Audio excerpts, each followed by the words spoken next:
Deux cas de rencontre doivent être distingués. D'après le premier cas, je rencontre un corps dont le rapport se compose avec le mien. Cela même peut s'entendre de plusieurs façons. Tantôt le corps rencontré a un rapport qui se compose naturellement avec un de mes rapports composants, et par là même contribue à maintenir mon rapport global. Tantôt les rapports de deux corps conviennent si bien dans leur ensemble qu'ils forment un troisième rapport sur lequel les deux corps se conservent et prospèrent. Quoi qu'il en soit, le corps dont le rapport se conserve avec le mien est dit convenir avec ma nature. Il m'est bon, c'est-à-dire utile. Il produit en moi une affection qui elle-même est bonne ou convient avec ma nature. Cette affection est passive parce qu'elle s'explique par le corps extérieur. L'idée de cette affection est une passion, un sentiment passif, mais c'est un sentiment de joie, puisqu'il est produit par l'idée d'un objet qui nous est bon ou qui convient avec notre nature. Or, quand Spinoza se propose de définir formellement cette joie-passion, il dit « Elle augmente ou aide notre puissance d'agir. Elle est notre puissance d'agir elle-même en tant qu'augmentée ou aidée par une cause extérieure. Et nous ne connaissons le bon qu'en tant que nous percevons qu'une chose nous affecte de joie. La connaissance du bon et du mauvais n'est rien d'autre qu'un sentiment de joie ou de tristesse en tant que nous en sommes conscients. » Que veut dire Spinoza? Il n'oublie certes pas que nos passions, quelles qu'elles soient, sont toujours la marque de notre impuissance. Elles ne s'expliquent pas par notre essence ou puissance, mais par la puissance d'une chose extérieure. Par là, elles enveloppent notre impuissance. La force et l'accroissement d'une passion quelconque et sa persévérance à exister ne sont pas définis par la puissance par laquelle nous nous efforçons de persévérer dans l'existence, mais par la puissance d'une cause extérieure comparée avec la nôtre. Toute passion nous sépare de notre puissance d'agir. Tant que notre pouvoir d'être affecté est rempli par des passions, nous sommes séparés de ce que nous pouvons. C'est pourquoi Spinoza dit « La joie-passion n'est qu'une passion qu'en tant que la puissance d'agir de l'homme n'est pas augmentée jusqu'au point qu'il se conçoive lui-même et ses actions de façon adéquate. » C'est-à-dire notre puissance d'agir n'est pas encore augmentée à un point tel que nous soyons actifs. Nous sommes encore impuissants, encore séparés de notre puissance d'agir. Mais notre impuissance est seulement la limitation de notre essence et de notre puissance d'agir elle-même. Enveloppant notre impuissance, nos sentiments passifs enveloppent un degré si bas soit-il de notre puissance d'agir. En effet, un sentiment quel qu'il soit détermine notre essence ou conatus. Il nous détermine donc à désirer, c'est-à-dire à imaginer et à faire quelque chose qui découle de notre nature. Car le sentiment qui nous affecte convient lui-même avec notre nature, notre puissance d'agir se trouve donc nécessairement augmentée ou aidée. Car cette joie s'ajoute elle-même au désir qui s'ensuit, si bien que la puissance de la chose extérieure favorise et augmente notre propre puissance.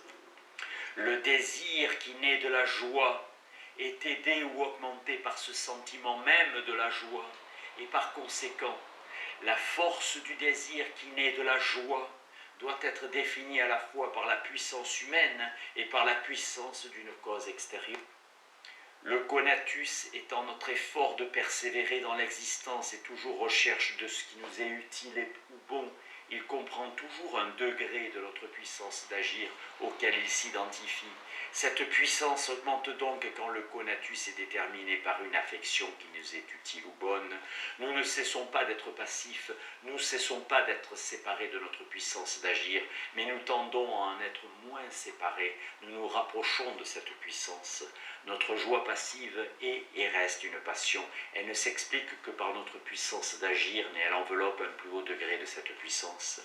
En tant que le sentiment de joie augmente la puissance d'agir, il nous détermine à désirer, à imaginer, à faire tout ce qui est notre pouvoir pour conserver cette joie même et l'objet qui nous la procure. C'est en ce sens que l'amour s'enchaîne avec la joie, d'autres passions avec l'amour, si bien que notre pouvoir d'être affecté est entièrement rempli. Si nous supposons ainsi une ligne d'affection joyeuse, découlant les unes des autres à partir d'un premier sentiment de joie, nous voyons que notre pouvoir d'être affecté se trouve rempli de telle manière que notre puissance d'agir augmente toujours. En effet, l'amour est lui-même une joie qui s'ajoute à la joie dont il procède. mais jamais elle n'augmente suffisamment pour que nous la possédions réellement, pour que nous soyons actifs, c'est-à-dire cause adéquate des affections qui remplissent notre pouvoir d'être affectés. Passons maintenant au second cas de rencontre. Je rencontre un corps dont le rapport ne se compose pas avec le mien, ce corps ne convient pas avec ma nature, il est contraire à ma nature, mauvais ou nuisible, il produit en moi une affection passive qui elle-même est mauvaise ou contraire à ma nature. L'idée de cette affection est un sentiment de tristesse. Cette tristesse-passion se définit par la diminution de ma puissance d'agir. Et nous ne connaissons le mauvais qu'en tant que nous percevons une chose qui nous affecte de tristesse. Toutefois, on objectera qu'il est nécessaire de distinguer plusieurs cas. Il semble que dans une telle rencontre, tout dépende de l'essence ou de la puissance respective des corps qui se rencontrent. Si mon corps possède essentiellement un plus grand degré de puissance, c'est lui qui détruira l'autre ou décomposera le rapport de l'autre. Au contraire, s'il possède un plus petit degré, les deux cas ne semblent pas pouvoir se ramener au même schéma. En vérité, l'objection reste abstraite, car dans l'existence, nous ne pouvons pas tenir compte des degrés de puissance absolument considérés. Quand nous considérons les essences ou les degrés de puissance en eux-mêmes, nous savons qu'aucun ne peut en détruire un autre et que tous conviennent. Au contraire, quand nous considérons les luttes et les incompatibilités entre modes existants, nous devons faire intervenir toutes sortes de facteurs concrets qui nous empêchent de dire que le mode dont l'essence ou le degré de puissance est le plus fort gagnera certainement. En effet, les corps existants qui se rencontrent ne sont pas seulement définis par le rapport global qui leur est propre. Se rencontrant partie par partie, de proche en proche, ils se rencontrent nécessairement sous certains de leurs rapports partiels ou composants.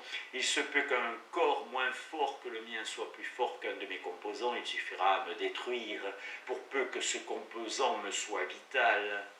C'est en ce sens que Spinoza rappelle que la lutte des modes d'après leur degré de puissance ne doit pas s'entendre de ces degrés pris en eux-mêmes. Il n'y a pas de lutte entre essences comme telles.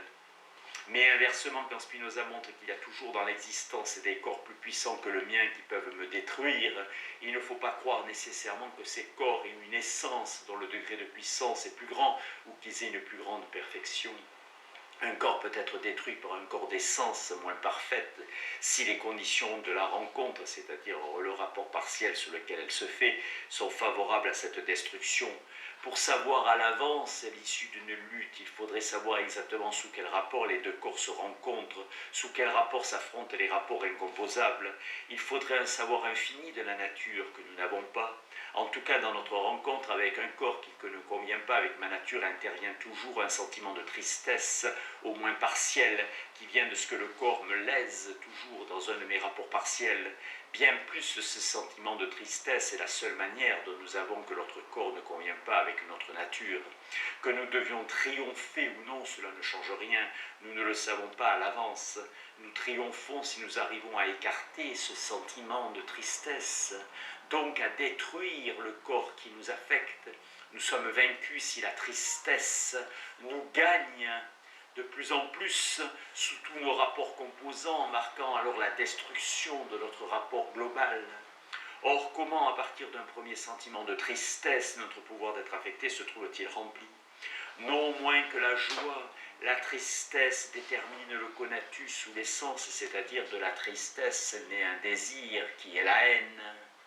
Ce désir s'enchaîne avec d'autres désirs, d'autres passions, antipathie, dérision, mésestime, envie, colère, etc. Mais là encore, en tant qu'elle détermine notre essence ou conatus, la tristesse enveloppe quelque chose de notre puissance d'agir. Déterminé par la tristesse, le conatus ne cesse d'être recherche de ce qui nous est utile ou bon. Nous nous efforçons de triompher, c'est-à-dire de faire en sorte que les parties du corps qui nous affectent de tristesse prennent un nouveau rapport qui se concilie avec les nôtres. Nous sommes donc déterminés à tout faire pour écarter la tristesse et détruire l'objet qui en est la cause. La puissance d'agir par laquelle l'homme en retour s'efforcera d'écarter la tristesse. Et pourtant, dans ce cas, notre puissance d'agir est dite diminuée, c'est que le sentiment de tristesse ne s'ajoute pas au désir qui s'ensuit. Ce désir est au contraire empêché par ce sentiment, si bien que la puissance de la chose extérieure se soustrait de la nôtre. le désir qui naît de la tristesse est diminué ou empêché par ce sentiment même de tristesse. Les affections à base de tristesse s'enchaînent donc les unes les autres et remplissent notre pouvoir d'être affectés, mais elles le font de telle manière que notre puissance d'agir diminue de plus en plus et tend vers son plus bas degré. Nous avons fait jusqu'à maintenant comme si deux lignes d'affection joyeuses et tristes correspondaient aux deux cas de rencontre, bonne rencontre et mauvaise rencontre, mais cette vue reste encore abstraite. Si l'on tient compte des facteurs concrets de l'existence, on voit bien que les deux lignes interfèrent constamment. Les relations extrinsèques sont telles qu'un objet peut toujours être cause de tristesse ou de joie par accident. Pas plus que fortuit et accidentel ne s'oppose ici à nécessaire. Non seulement en vertu de ces relations, mais en vertu de la complexité des rapports qui nous composent, intrinsèquement, nous pouvons à la fois aimer et haïr un même objet. Bien plus, une ligne de joie peut toujours être interrompue par la destruction ou même par la simple tristesse de l'objet aimé. Inversement, la ligne de tristesse sera interrompue par la tristesse ou la destruction de la chose haïe. Celui qui imagine que ce qu'il y a en haine est détruit se réjouira. Celui qui imagine ce qu'il y a là en haine comme affecté de tristesse se réjouira. Celui qui imagine ce qu'il a en haine comme affecté de tristesse se réjouira. Nous sommes toujours déterminés à chercher la destruction de l'objet qui nous rend triste, mais détruire, c'est donner aux parties de l'objet un nouveau rapport qui convient avec le nôtre. Nous éprouvons donc une joie qui augmente notre puissance d'agir. C'est ainsi que les deux lignes interférant constamment, notre puissance d'agir ne cesse pas de varier. Nous devons encore tenir compte d'autres facteurs concrets, car le premier cas de rencontre, les bonnes rencontres avec des corps dont le rapport se compose directement avec le nôtre, reste tout à fait hypothétique. La question est la suivante. Une fois que nous existons, avons-nous des chances de faire naturellement de bonnes rencontres et d'éprouver les affections joyeuses qui s'ensuivent ? En vérité, ces chances sont peu nombreuses. Quand nous parlons de l'existence, nous ne devons pas considérer absolument les essences ou degrés de puissance. Nous ne devons pas davantage considérer abstraitement les rapports dans lesquels elle s'exprime, car un mode existant existe toujours comme déjà affecté par des objets, sous des rapports partiels et particuliers. Il existe comme déjà déterminé à ceci ou à cela. C'est fait un aménagement des rapports partiels entre les choses extérieures et lui-même, tel que son rapport caractéristique est à peine saisissable ou singulièrement déformé. C'est ainsi qu'en principe, l'homme devrait parfaitement convenir avec l'homme. Mais en réalité, les hommes conviennent fort peu en nature les uns avec les autres. Et cela parce qu'ils sont tellement déterminés par leur passion, par des objets qui les affectent de diverses façons, qui ne se rencontrent pas naturellement sous les rapports qui se composent en droit. Comme ils sont soumis à des sentiments qui surpassent de beaucoup la puissance ou la vertu humaine, ils sont donc diversement entraînés et sont contraires les uns aux autres. Ces entraînements vont si loin qu'un homme peut en quelque sorte être contraire à lui-même. Ces rapports partiels peuvent faire l'objet de tels aménagements, se transformer si bien sous l'action de causes extérieures insensibles qu'il revêt lui-même une autre nature, contraire à la première, une autre nature qui le détermine à supprimer la première. L'interprétation spinoziste du suicide, ou bien enfin c'est parce que des causes extérieures cachées disposent l'imagination et affectent le corps de sorte qu'il revêt une autre nature contraire à la première et dont l'idée ne peut être donnée dans l'esprit. Nous avons donc fort peu de chances de faire naturellement de bonnes rencontres. Il semble que nous soyons déterminés à beaucoup lutter, beaucoup haïr et à n'éprouver que des joies partielles ou indirectes qui ne rompent pas suffisamment l'enchaînement de nos tristesses et de nos haines. Les joies partielles sont des chatouillements qui n'augmentent en un point notre puissance d'agir qu'en la diminuant partout ailleurs. Les joies indirectes sont celles qui nous éprouvons à voir l'objet haï, triste ou détruit, mais ces joies restent empoisonnées par la tristesse. La haine, en effet, est une tristesse. Elle enveloppe elle-même la tristesse dont elle procède. Les joies de la haine recouvrent cette tristesse. Elle l'empêche, mais jamais ne la supprime. La tristesse qu'enveloppe la haine, la joie qui naît de ce que nous imaginons qu'une chose est détruite ou affectée de notre mal, ne naît pas sans quelque tristesse de l'âme. Voilà donc que nous semblons plus éloignés que jamais d'acquérir la possession de notre puissance d'agir. Notre pouvoir d'être affecté est rempli non seulement par des affections passives, mais surtout par les passions tristes qui enveloppent de la puissance d'agir un degré de plus en plus bas. On n'en s'en étonnera pas, la nature n'étant pas faite pour notre utilité, mais en fonction d'un ordre commun auquel l'homme est soumis comme partie de la nature. Et pourtant nous avons fait un progrès, même si ce progrès reste abstrait. Nous étions partis d'un premier principe du spinozisme, l'opposition des passions et des actions, des affections passives et des affections actives. Ce principe se présentait lui-même sous deux aspects. Sous un premier aspect, il s'agissait presque d'une opposition réelle, affection passive et affection active, donc puissance de pâtir et puissance d'agir, varient en raison inverse pour un même pouvoir d'être affecté. Mais plus profondément, l'opposition réelle était une simple négation. Les affections passives témoignaient seulement de la limitation de notre essence. Elle enveloppait notre impuissance, elle ne se rapportait à l'esprit qu'en tant qu'il enveloppait lui-même une négation. Sous cet aspect, les affections actives étaient les seules capables de remplir effectivement ou positivement notre pouvoir d'être affecté. La puissance d'agir était donc identique à ce pouvoir lui-même. Quant aux affections passives, elles nous séparaient de ce que nous pouvions. Les affections passives s'opposent aux affections actives parce qu'elles ne s'expliquent pas par notre puissance d'agir, mais enveloppant la limitation de notre essence, elles enveloppent en quelque sorte les plus bas degrés de cette puissance. À leur manière, elles sont notre puissance d'agir, mais elles étant enveloppées, non exprimées, non expliquées, à leur manière, elles remplissent notre pouvoir d'être affecté, mais en le réduisant au minimum. Plus nous sommes passifs, moins nous sommes aptes à être affectés d'un grand nombre de façons. Si les affections passives nous séparent de ce que nous pouvons, c'est parce que notre puissance d'agir se trouve réduite à investir la trace, soit pour les conserver quand elles sont joyeuses, soit pour les écarter quand elles sont tristes.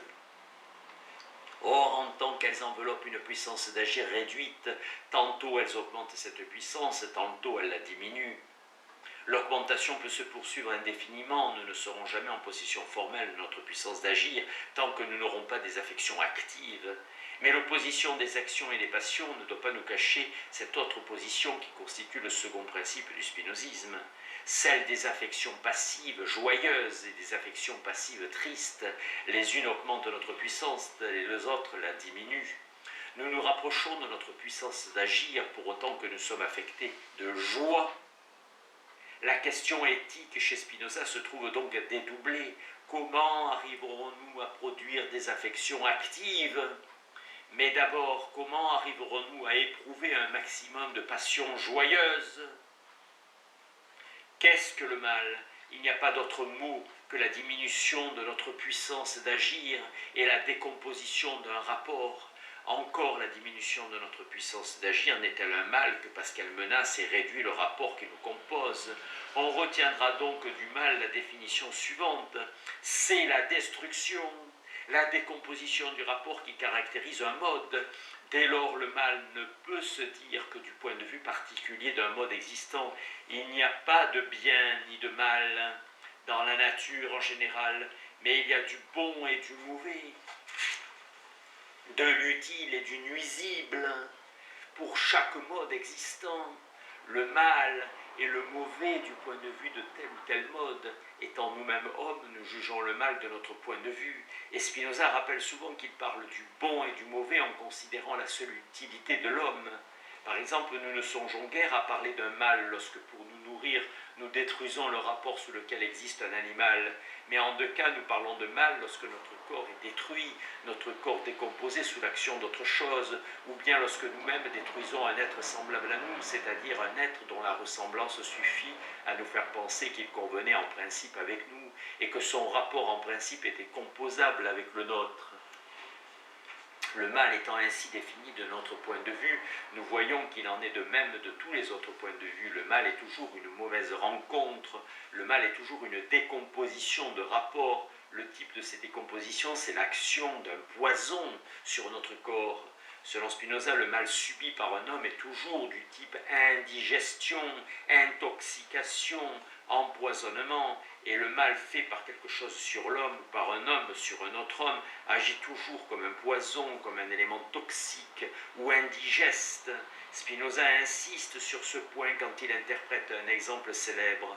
Adam a mangé le fruit défendu. Il ne faut pas croire, dit Spinoza, que Dieu ait défendu quelque chose à Adam. Simplement, il lui a révélé que ce fruit était capable de détruire son corps et d'en décomposer le rapport. C'est ainsi que nous savons par lumière naturelle qu'un poison donne la mort. La seule différence entre cette révélation divine et la lumière naturelle est que Dieu a révélé à Adam la conséquence, c'est-à-dire l'empoisonnement qui résulterait de l'ingestion du fruit, mais ne lui a pas révélé la nécessité de cette conséquence, ou du moins Adam n'avait pas l'entendement assez fort pour comprendre cette nécessité. La théorie du mal chez Spinoza resterait obscure si les questions d'un de ses correspondants, Bleienberg, ne l'avait amené à préciser ces thèmes, non pas que Bleienberg ne fasse des contresens, et ces contresens impatientent Spinoza qui renonce à les dissiper, mais sur un point essentiel, Bleienberg comprend fort bien la pensée de Spinoza. Vous vous abstenez de ce que j'appelle les vices, comme on laisse de côté un aliment dont notre nature a horreur. Le mal mauvaise rencontre, le mal empoisonnement constitue le fond de la théorie spinoziste. Alors si l'on demande en quoi le mal consiste-t-il dans l'ordre des rapports, on doit répondre que le mal n'est rien, car dans l'ordre des rapports, il n'y a rien d'autre que des compositions. On ne dira pas qu'une composition de rapport quelconque soit un mal. Toute composition de rapport est bonne du point de vue des rapports qui se composent, c'est-à-dire du seul point de vue positif. Quand un poison décompose mon corps, c'est parce qu'une loi naturelle détermine les parties de mon corps au contact du poison à prendre un nouveau rapport qui se compose avec celui du corps toxique. Rien n'est un mal ici d'un point de vue de la nature. Dans la mesure où le poison est déterminé par une loi à avoir un effet, cet effet n'est pas un mal, puisqu'il consiste à un rapport qui se compose de lui-même avec le rapport du poison. De même, quand je détruis un corps, fût-il semblable au mien, c'est parce que sous le rapport et dans les circonstances où je le rencontre, il ne convient pas avec ma nature.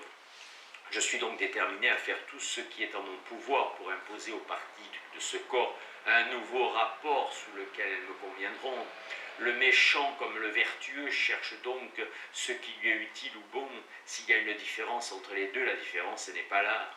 D'où un premier contresens de Bleienberg consiste à croire que d'après Spinoza, le méchant est déterminé au mal.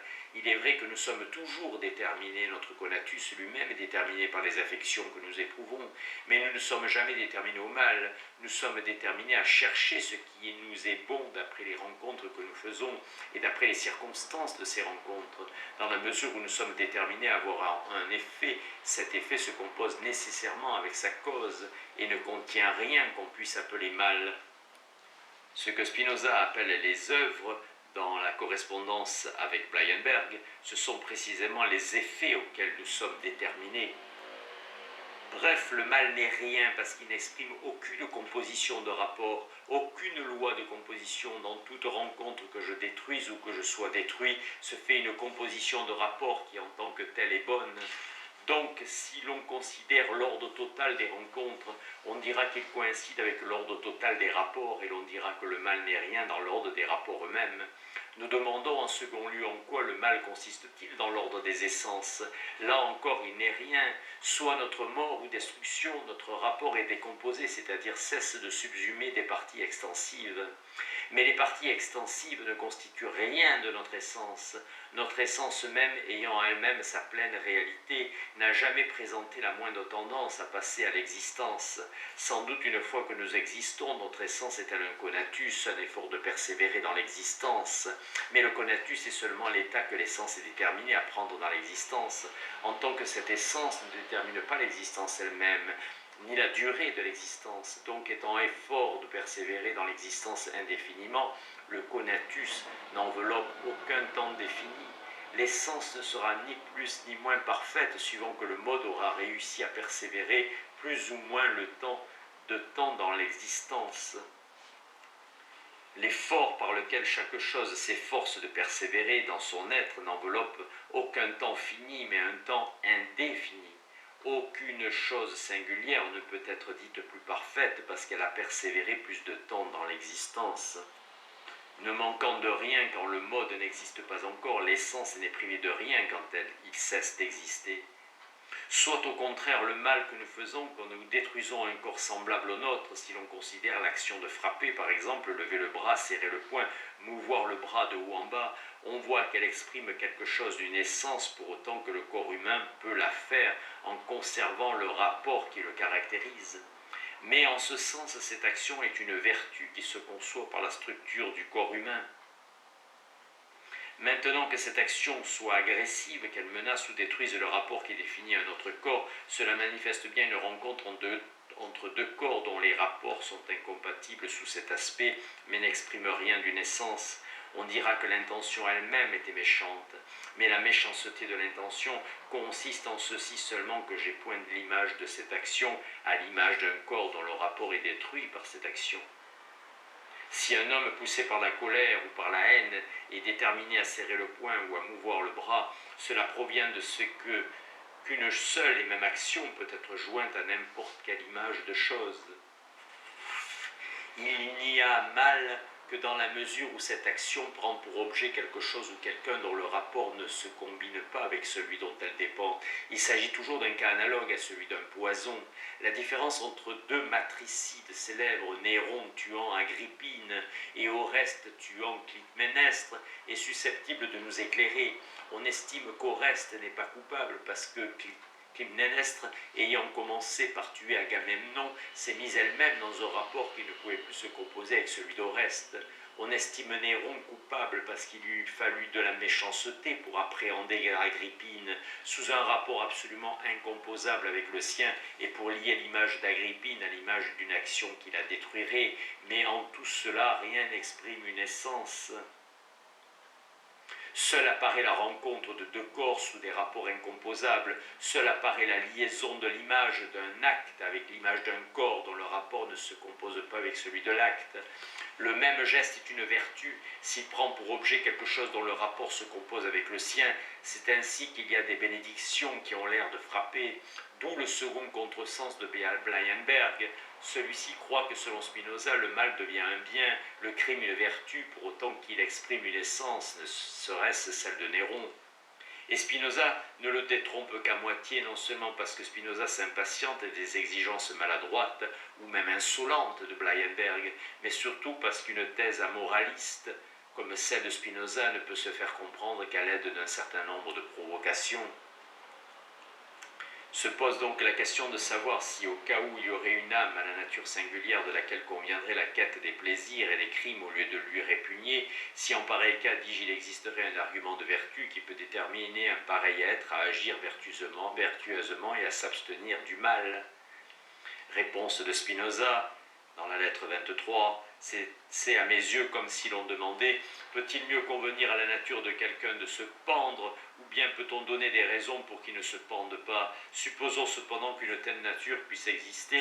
Je l'affirme alors, si quelqu'un voit qu'il peut vivre plus commodément suspendu au gibet qu'assis à sa table, il agirait en insensé en ne se pendant pas. Et de même qu'il verrait clairement qu'il peut jouir d'une vie ou d'une essence meilleure en commettant des crimes plutôt qu'en s'attachant à la vertu, il serait insensé lui aussi s'il ne le faisait pas, car les crimes au regard d'une nature humaine aussi perverse seraient vertus. En vérité, le crime n'exprime rien d'une essence, il n'exprime aucune essence, pas même celle de Néron. Le mal apparaît donc seulement dans le troisième ordre, l'ordre des rencontres. Il signifie seulement que les rapports qui se composent ne sont pas toujours ceux des corps qui se rencontrent. Et encore, nous avons vu que le mal n'était rien dans l'ordre total des rencontres. De même, il n'est rien dans le cas extrême où le rapport est décomposé, puisque cette destruction n'affecte ni la réalité de l'essence à elle-même, ni la vérité éternelle du rapport. Reste donc un seul cas où le mal semble être quelque chose. Durant son existence, d'après les rencontres qu'il fait, tel mode existant passe par des variations qui sont celles de sa puissance d'agir. Or, quand la puissance d'agir diminue, le mode existant passe à une moindre perfection. Le mal n'est-il pas dans cet acte de passer à une perfection moindre, comme dit Blyenberg? Il faut bien que le mal existe quand on est privé d'une condition meilleure. La réponse célèbre de Spinoza est Il n'y a aucune privation dans le passage à une moindre perfection. La privation est une simple négation. Le mal n'est rien, même dans ce dernier ordre. Un homme devient aveugle, un homme tout à l'heure animé par le désir du bien et saisi par un appétit sensuel. Nous n'avons aucune raison de dire qu'il soit privé d'un état meilleur, puisque cet état n'appartient plus à sa nature, à l'instant considéré qu'à celle de la pierre ou du diable. On pressent les difficultés de cette réponse.